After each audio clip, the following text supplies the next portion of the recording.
Everyone, welcome to fact infra. तो guys video में बात करने वाले हैं टाइप्स ऑफ IPv6 एड्रेसेस के बारे में। टोटल यहाँ पे 6 टाइप्स रहते हैं IPv6 एड्रेस के, जैसा स्क्रीन पे आप देख सकते हो। Unicast address, global unicast, link local, unique local, multicast, Anycast. तो ये बेसिकली हमारे टाइप्स रहते हैं और हमने प्रीवियस वीडियो के अंदर देख ही लिया था कि IPv6 एड्रेस बेसिकली हमारा क्या होता है, किस तरीके से उसके एब्रिवेटिंग रूल होते हैं, और बेसिक्स उसके हमने देख लिया था IPv4 से कैसे डिफरेंट होता है। तो बारी बारी से हम इन एड्रेसेस के बारे में बात करेंगे जो कि IPv6 के हमारे यहाँ पे टाइप रहते हैं। तो फर्स्ट हमारा आता है यूनिकास्ट एड्रेस। यूनिकास्ट एड्रेस नाम से ही पता चल रहा है, ये बेसिकली सिंगल इंटरफेस को आइडेंटिफाई करने के लिए यूज होता है। यानी unicast address identifies a single network interface. ये सिर्फ एक सिंगल नेटवर्क इंटरफेस को आइडेंटिफाई करता है। और ये किस लिए यहाँ पे काम आता है? The internet protocol delivers packet send to a unicast address to that specific interface किसी एक स्पेसिफिक इंटरफेस पे डेटा पैकेट्स को डिलीवर करने के काम आता है। जो इसकी रेंज रहती है स्क्रीन पे आप देख सकते हो, 2001::16 ये बेसिकली यहाँ पे इसकी रेंज रहती है। और इसके फर्दर हमारे 3 टाइप्स रहते हैं जिसको हम फर्दर हमारी एनीकास्ट और दूसरे एड्रेस के बारे में मैं होने के बाद मैं आपको बताऊंगी। तो ये हमारे बेसिकली यूनिकास्ट एड्रेस के टाइप रहते हैं: global unicast address, unique local address and link local. इसको हम फिर से एक बार डिस्कस करेंगे। तो ये बेसिकली हमारा क्या होता है? यूनिकास्ट एड्रेस होता है, किस लिए यूज होता है? सिंगल नेटवर्क इंटरफेस को आइडेंटिफाई करने के लिए और किसी स्पेसिफिक इंटरफेस पे डेटा को पैकेट्स को डिलीवर करने के काम आता है। रेंज क्या रहती है? 2001::16। उसके बाद आता है हमारा मल्टीकास्ट एड्रेस। मल्टीकास्ट एड्रेस के अंदर सिनेरियो क्या होता है? मल्टीकास्ट एड्रेस नाम से पता चल रहा है one two many. One two many का मीनिंग क्या होगा? जैसे एग्जांपल के तौर पे मैं यहाँ बताना चाहूंगी, हमारा एक यहाँ पे क्या है, सर्वर है, वीडियो सर्वर जो हमारा है, जैसे आप स्क्रीन पे देख सकते हो वीडियो सर्वर है। एक हमारा यहाँ पे क्या है, लोकल नेटवर्क है। मैं यहाँ पे लोकल नेटवर्क भी बता देती हूँ कौन सा है। ये बेसिकली हमारा क्या है, लोकल एरिया नेटवर्क है। इस लोकल एरिया नेटवर्क पे मुझे क्या करना है, वीडियो सर्वर से, यानी इस वीडियो सर्वर को कौन एक्सेस कर सकता है, यानी अगर हमें कुछ वीडियो कंटेंट अगर भेजना है, लेकिन वो पूरे लोकल एरिया नेटवर्क में सभी डिवाइसेस को, सभी नोड्स को ना भेज के कुछ एक को अगर मुझे भेजना है, तो वहां पे हम मल्टीकास्ट एड्रेस का यूज करते हैं। तो यहाँ पे क्या है, डेस्टिनेशन IP एड्रेस हमारे क्या है, FF04::10। और यहाँ पे मैंने क्या कर दिया है, एक ग्रुप बना दिया है जो कि हमारे, इसको हम कहेंगे मल्टीकास्ट ग्रुप कह सकते हैं। और FF04::10 यहाँ पे क्या है, एड्रेस है, मल्टीकास्ट एड्रेस। तो इन 3 PCs को मैं क्या कर सकती हूँ, यहाँ पे अपना वीडियो कंटेंट भेज सकती हूँ। अगर मैं इन 2 डिवाइसेस को क्या करना चाहूँ, एक्सक्लूड करना चाहूँ, तो यहाँ पे कर सकती हूँ। ये हमारा मल्टीकास्ट एड्रेस का यूज होता है। और बेसिकली रेंज इसकी क्या रहती है, हमारी रेंज FF00::8 हमारी इसकी रेंज रहती है। और अगर हम इसके स्पेशल केस के बारे में बात करें, तो ये एक ब्रॉडकास्ट की तरह भी काम कर सकता है। अब ब्रॉडकास्ट कैसे? मैंने अभी जस्ट आपको बताया कि ये क्या करता है, यहाँ पे मल्टीकास्ट एक ग्रुप के अंदर या फिर लाइक जो भी हमारे स्पेसिफिक नोड्स हैं जिनको हम एक ग्रुप के अंदर डालेंगे, उन तक ये डेटा को, कंटेंट को पहुंचा सकता है। तो हम इन सभी डिवाइसेस को एक मल्टीकास्ट ग्रुप में भी तो डाल सकते हैं। अगर हमने इन सभी डिवाइसेस को एक मल्टीकास्ट या फिर एक ग्रुप के अंदर डाल दिया, तो हम इन अपने जो डेटा है वो सभी डिवाइसेस तक पहुंचा सकते हैं। तो ये हमारा स्पेशल केस होता है। लेकिन उसके लिए जो हमारा IP एड्रेस यूज होगा, मल्टीकास्ट एड्रेस यूज होगा, वो क्या होगा, FF02::1। ये हमारा एड्रेस रहेगा जो कि सभी नोड्स के पास हम क्या कर पाएंगे, फिर डेटा को सेंड कर पाएंगे। तो ये हमारा क्या हुआ, मल्टीकास्ट एड्रेस रहता है। अब हम बात करेंगे एनीकास्ट एड्रेस के बारे में। ये बहुत इंटरेस्टिंग वन हमारा एड्रेस रहता है, ठीक है। Anycast addressing routes information to a single member of a group of potential receivers that are all identified by the same destination address। यहाँ पे अब बोल क्या रहा है वो मैं आपको यहाँ सिनेरियो बताना चाहती हूँ। सिनेरियो क्या रहता है, जैसे कि ये मेरा क्या है, सोर्स IP है, सोर्स है, हमारा होस्ट कह सकते हो। ये जो हमारा होस्ट है ये किसी भी XYZ लोकेशन पे है। फॉर एग्जाम्पल इंडिया में लगा लो, नहीं तो Australia, USA, whatever, the location. तो ये किसी एक स्पेसिफिक लोकेशन पे है और इसे क्या करना है, डेटा को एक्सेस करना है। फॉर एग्जांपल इसने अपने ब्राउजर पे लिखा www.factinfra.com, आप ये मान सकते हो। तो अभी इसने ये लिख दिया है, अब इसको अभी फैक्ट इंफ्रा का यहाँ पे एक्सेस चाहिए सर्वर का। अब यहाँ पे एक्सेस चाहिए सर्वर का, तो यहाँ पे क्या किया गया है, ये जो हमारे 3 सर्वर यहाँ पे एग्जांपल के तौर पे लिए हैं, ये हमारे 3 यहाँ सर्वर ले लिए गए हैं। तो इन 3 सर्वर को सेम एनिकास्ट आईपी एड्रेस दे दिया गया है। अब इसका फायदा क्या हुआ, अगर ये होस्ट कहाँ हुआ, अब मान लो एग्जांपल के तौर पे ये है हमारा ऑस्ट्रेलिया के अंदर, और ऑस्ट्रेलिया के अंदर जो ऑस्ट्रेलिया के बिल्कुल सबसे नजदीक है, या फिर ऑस्ट्रेलिया के अंदर ही जो हमारा फैक्ट इंफ्रा का जो सर्वर है वो यहाँ पर है, ठीक है। तो हम और ये हो सकता है, ये मान लो इंडिया से है, ये मान लो यूएसए से है ये वाला सर्वर।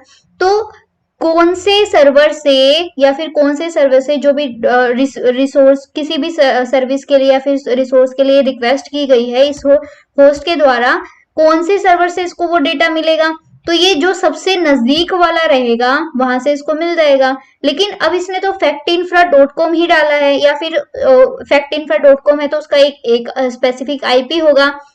तो आईपी तो यहाँ पे चेंज नहीं किया है, तो हमने क्या करा है, तीनों सर्वर्स को एक ही आईपी दे दिया है, ठीक है, जिसको हम एनिकास्ट आईपी एड्रेस कहेंगे।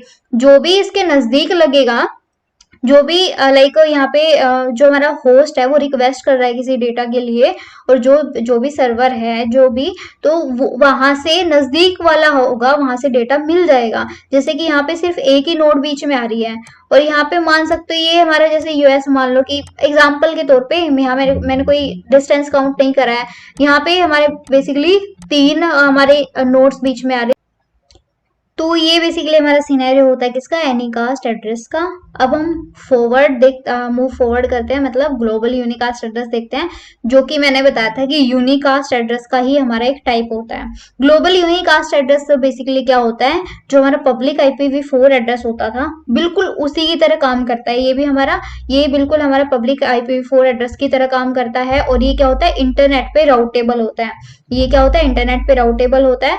और यहाँ पे जो मोस्ट सिग्निफिकेंट बिट रहती है ग्लोबल राउटिंग प्रीफिक्स, वो हमारी क्या सेट होती है यहाँ पे, 0010, यानी जो यहाँ पे मैं आपको दिखाती हूँ, just give me a second. जैसे ये हमारा जो 2 है, इसको हम यहाँ पे अगर बाइनरीज में लिखे तो क्या लिख सकते हैं, 0010, यही बेसिकली मैंने यहाँ पे लिखा है। और इसमें जो ये फर्स्ट 3 बिट्स है यानी 001, ये हमारी चेंज नहीं होंगी और ये चेंज नहीं हो सकती हैं, बाकी हमारे बिट्स चेंज हो सकती है। तो ये बेसिकली हमारी क्या होती है, ग्लोबल यूनिकास्ट एड्रेस की रेंज होती है। तो ये हमारा हो गया ग्लोबल यूनिकास्ट एड्रेस। अब हम बात करते हैं लिंक लोकल एड्रेस के बारे में। ये सबसे इंटरेस्टिंग वन है। लिंक लोकल एड्रेस बेसिकली कोई डेटा को सेंड और रिसीव करने का काम नहीं आता है। ये जस्ट एक कनेक्टिविटी को चेक करेगा, मतलब जो हमारे होस्ट रहेंगे, डिफरेंट होस्ट के बीच में कनेक्टिविटी को जस्ट ये चेक करता है, और कोई डेटा ना तो इसके हेल्प से सेंड किया जा सकता है और ना ही रिसीव करा जा सकता है। और इसकी जो रेंज रहती है वो क्या रहती है, FE80::10। ये बेसिकली हमारे लिंक लोकल एड्रेस की रेंज रहती है। अब बात करेंगे यूनिक लोकल एड्रेस के बारे में। ये जो हमारा एड्रेस है, ये बिल्कुल हमारे IPv4 एड्रेसिंग के अंदर जो हमारे प्राइवेट एड्रेसेस थे उसकी तरह काम करता है। ये बेसिकली क्या होगा, इंटरनेट पे राउटेबल नहीं होता है, ये हमारा इंटरनेट पे राउटेबल एड्रेस नहीं है। और साथ ही हमारा ये इंटरनेट पे राउटेबल तो है ही नहीं, और इसकी जो रेंज है FC00::7 रहती है। और जो हमारा लिंक लोकल एड्रेस है वो भी हमारा इंटरनेट पे राउटेबल नहीं होता है, और यूनिक लोकल जो एड्रेस हमारा होता है ये भी हमारा क्या होता है, इंटरनेट पे राउटेबल नहीं होता है। ये बिल्कुल हमारा प्राइवेट IPv4 एड्रेस की तरह काम करता है। तो अब हम समराइज करेंगे जो भी हमने पढ़ा है अब तक। IPv6 एड्रेस हमने इंट्रोडक्शन देखा था, IPv6 एड्रेस हमारा क्या होता है, इसके टाइप क्या होते हैं, और इसके थोड़े से फीचर्स के बारे में टोटल एक समरी बनाते हैं। सबसे पहले जो हमारा IPv6 एड्रेस होता है वो 128 बिट्स का होता है, जैसे आप स्क्रीन पे देख सकते हो। और एग्जाम्पल मैंने IPv6 एड्रेस का एक लिया है, IPv6 एड्रेस का मैंने एक सिंपल सा एग्जाम्पल लिया है, जो कि हमारा टोटल हमारे 8 ब्लॉक्स होते हैं, 8 ब्लॉक्स कह सकते हो, सेगमेंट कह सकते हो, या फिर हेक्सटेट कह सकते हो। ये हमारे एग्जाम्पल के तौर पे मैंने एड्रेस लिया है, और इसके कुछ फीचर्स के बारे में हम डिस्कस करेंगे। Larger address space as compare to IPv4 address के, हमने पहले ही ये चीज देख भी ली थी। वैसे तो IPv4 एड्रेस के कंपेयर में IPv6 एड्रेस हमारे बहुत ज्यादा होते हैं, बहुत ज्यादा, मतलब एज कम्पेयर टू, जैसे आप देख भी सकते हो IPv4 एड्रेस हमारा क्या होता है 32 बिट का होता है ओनली, IPv6 एड्रेस हमारा 128 बिट का होता है। तो यहाँ पे एड्रेस स्पेस बहुत ज्यादा होता है। सिंप्लीफाइड हेडर, हेडर इसका बहुत सिंप्लीफाइड होता है। जैसे एग्जाम्पल तो मैंने यहाँ पे नहीं लिया, बट हाँ, जो हमारा IPv4 एड्रेस का जो हेडर होता है, उससे अगर कंपेयर किया जाए तो IPv6 एड्रेस का जो हेडर होता है बहुत ही सिंपल और सिंप्लीफाइड होता है। इसी वजह से यहाँ पे ये फीचर आ जाता है इसका। नेक्स्ट आता है ऑटो कॉन्फ़िगरेशन। ऑटो कॉन्फ़िगरेशन की अगर हम बात करें तो जैसे मैंने अभी जैसे टाइप बता रही थी, तो मैंने बताया था लिंक लोकल एड्रेस जो होता है वो ऑटोमेटिकली कॉन्फ़िगर होता है, ऑटोमेटिकली वो मिल जाता है, और उसमें किसी भी राउटर की जरूरत नहीं होती है। लिंक लोकल एड्रेस जो हमारा होता है उसमें किसी राउटर की जरूरत नहीं पड़ती है, और वो ऑटोमेटिकली सबको मिल जाता है। तो ऑटो कॉन्फ़िगरेशन यहाँ पे होती है। Fast forwarding, fast forwarding feature के अंदर ये बहुत ही इंपॉर्टेंट है। फास्ट फॉरवर्डिंग फीचर के अंदर बेसिकली क्या रहता है, इसमें जो हमारे डेटा सेंड किया जाता है वो बहुत ही फास्ट, मतलब एक अच्छी एफिशिएंसी पे भेजा जाता है, मतलब बहुत स्पीड के अंदर भेज दिया जाता है। तो ये बेसिकली रहता है। और अगर मैं यहाँ पे एक और इसको थोड़ा सा ब्रीफ में बताऊं तो when the traffic volume is high, मतलब अगर जो डेटा पैकेट्स है या फिर जो हमारा ट्रैफिक है वो बहुत ज्यादा हाई है, देन उसके केस में क्या होता है, the device will generate a large number of fast forwarding entries. तो यहाँ पे जो हमारे डिवाइस जो होगी बहुत ज्यादा फास्ट फॉरवर्डिंग एंट्रीज यहाँ पे जनरेट होंगी, क्योंकि ट्रैफिक ज्यादा है। These entries will cause high memory usage। अब अगर ये हमारी एंट्रीज ज्यादा है तो यहाँ पे क्या होता है, मेमोरी यूसेज की भी हमारी बढ़ जाती है, which eventually leads to memory allocation failure for other services। तो इसकी वजह से क्या हो जाता है, हमारे जो सर्विसेज के लिए क्या हो जाता है, हमारे eventually leads to memory allocation failure. Memory allocation failure होता है किसके लिए, लीड फॉर अदर सर्विसेज, मतलब जो बाकी की जो सर्विसेज हैं उनको स्टोर करने के लिए उतना स्पेस नहीं मिलता है, क्योंकि सारा स्पेस तो हमारी ये जो हमारा ट्रैफिक है यही भर लेता है, ये एंट्रीज ही भर लेंगी। तो ये सिनेरियो होता है। इसके लिए हम क्या कर देते हैं, हम टेम्परेरीली डिसेबल कर देते हैं किसको, हमारे फास्ट फॉरवर्डिंग फीचर को, इनेबल कर देता है, फास्ट फॉरवर्डिंग फीचर को इनेबल कर देंगे। तो ये बेसिकली इससे क्या हो जाता है, हमारा ये जो एंट्रीज होती हैं, यानी the IPv6 fast forwarding feature will create fast forwarding entries for the device to speed up packet forwarding. तो ताकि स्पीड अच्छी बने और ये जो हमारा ड्रॉबैक आ रहा है इसको रिमूव करा जा सकता है। ये हमारा सिनेरियो रहता है। तो मैं यहाँ पे एक कमांड भी आपको बताती हूँ। अगर हमको क्या करना है, ये जो फास्ट फॉरवर्डिंग फीचर हमने क्या करना है यहाँ पे लगाना है अपने, ओके। तो अगर हम फास्ट फॉरवर्डिंग फीचर लगाना चाहते हैं तो उसके लिए हमारी यहाँ पे कमांड होती है IPv6 फास्ट फॉरवर्डिंग इनेबल। अगर हम इसको इनेबल कर देंगे तो ये हमारा क्या करता है, टेम्परेरीली हम यहाँ पे हमारे डिवाइस की जो हमारा मतलब जो मेमोरी है ना उसको यहाँ पे थोड़ा स्पेस दे देगा, मतलब उसे खाली कर देगा। यानी you can disable this feature temporarily to free up device memory, मतलब डिवाइस मेमोरी को अगर हमें खाली थोड़ा करना है तो इस फीचर को हम डिसेबल कर सकते हैं। और इनेबल करना है तो ये मैंने कमांड दिखा दी, और अगर डिसेबल करना है तो लास्ट में डिसेबल आप लिख सकते हो। तो ये बेसिकली हमारा फीचर रहता है कौन सा, फास्ट फॉरवर्डिंग।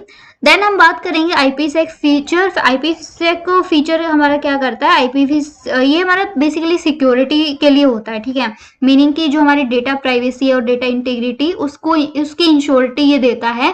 और मीन्स आप कह सकते हो IPv6 ज़्यादा सिक्योर है एज कम्पेयर टू IPv4। यहाँ पे कोई ब्रॉडकास्ट का सिस्टम नहीं होता है, यानी ब्रॉडकास्टिंग यहाँ पे नहीं होती है। और साथ ही यहाँ पे एनीकास्ट को सपोर्ट भी करा जाता है। एनीकास्ट एड्रेस का मैंने अभी बताया भी था आपको, यहाँ पे एनीकास्ट एड्रेस को सपोर्ट किया जाता है। और साथ ही स्मूथ ट्रांजिशन यहाँ पे बहुत स्मूथली होता है, यानी IPv4 एड्रेस टू IPv6 में अगर हमें ट्रांसलेशन करनी है तो ये यहाँ पे बहुत ईजिली हो जाता है। तो ये बेसिकली यहाँ पे सिनेरियो होता है। So this is all about guys IPv6 address types and the feature of IPv6 address. This is all about IPv6 address. So thank you guys.